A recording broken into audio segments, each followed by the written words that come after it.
আমি জানাজায় গিয়ে শরিক হই, কিন্তু জানাজায় শরিক হওয়ার পরে 2 তাকবীর প্রথমে পাই নাই। এরপরে ইমাম সাহেবের সাথে যখন সালাম ফিরেছেন, আমি সালাম ফিরে নামাজ শেষ করে ফেলেছি। আমার জিজ্ঞাসা, আমার জানাজার নামাজ হয়েছে কিনা, অথবা প্রথম যে 2 তাকবীর পাই নাই সেটা আমি কিভাবে তাহলে জানাজার ক্ষেত্রে আদায় করব। খুবই গুরুত্বপূর্ণ একটা জিজ্ঞাসা প্রিয় ভাইয়েরা। আমরা জানাজায় যাই, আমরা জানাজায় যে শরিক হই, 4টা তাকবীর জানাজাতে ফরজ, এটা মনে রাখতে হবে। তাকবীর কয়টা ফরজ? 4টা। এখন আপনি যাওয়ার পরে 2 তাকবীর পান নাই ইমাম সাহেবের সাথে, এরপর ইমাম সাহেব আসসালামু আলাইকুম রহমতুল্লাহ, আসসালামু রহমতুল্লাহ বলছেন, আপনিও সাথে সালাম ফিরে নামাজ শেষ করে দিয়ে সুন্দর করে খাটলি নিয়ে কবরস্থানে রওনা হয়ে গেছেন।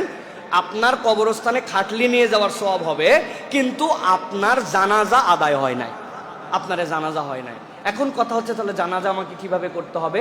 জানাজার সালাতে কেউ যদি মাসবুক হয়, তাহলে তার বিধান হচ্ছে, ইমাম সাহেব যখন সালাম ফিরাবেন, আপনি ইমাম সাহেবের সাথে সালাম ফিরাবেন না, না ফিরিয়ে যেই কয়টা আপনি তাকবীর পান নাই, শুধুমাত্র ওই তাকবীরগুলি আপনি পাঠ করবেন। ওই তাকবীরের পরে আপনার ফাতিহা অথবা আপনার দরুদ শরীফ এটা পড়তে হবে না। ধরেন আপনি প্রথম 2 তাকবীর পান নাই, ইমাম সাহেবের সাথে বাকি 2 তাকবীর পাইছেন, আল্লাহু আকবার, আল্লাহু আকবার, আসসালামু আলাইকুম রহমতুল্লাহ, আসসালামু আলাইকুম রহমতুল্লাহ। ইমাম সাহেব সালাম ফিরাইছে, আপনি দাঁড়ায় আছেন, আপনি দাঁড়ায়া এরপরে আপনি বলবেন আল্লাহু আকবার, আল্লাহু আকবার, আসসালামু আলাইকুম রহমতুল্লাহ, আসসালামু আলাইকুম রহমতুল্লাহ।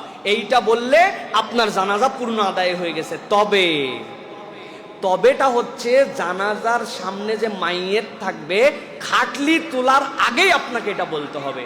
এই জন্য উপযুক্ত ইমাম যারা, তারা সালাম ফিরানোর পরে কিছু মানুষ মাসবুক হতে পারেন, তাদের জন্য 10-15 সেকেন্ড অপেক্ষা করে একটু পরে খাটলিটা উঠানোর প্রচেষ্টাটা রাখা ভালো।